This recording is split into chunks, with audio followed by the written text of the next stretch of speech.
O arroz já tá no fogo, meus amores. Só vou acordar ela quando o arroz estiver pronto. E a mistura frita. Pra ela tomar um banho pra gente almoçar. Enquanto isso, eu vou limpar ali o micro-ondas. Já lavei a loucinha que tava suja. Eu quero esse copinho aqui. Já lavei. E eu vou limpar o micro-ondas agora.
Tudo ok, graças a Deus, né? O micro-ondas tá limpinho.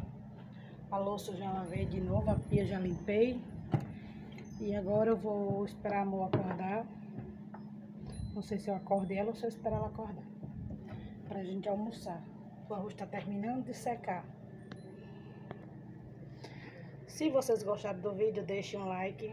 Curtem bastante, comenta, compartilha e se inscreve para me ajudar, tá bom?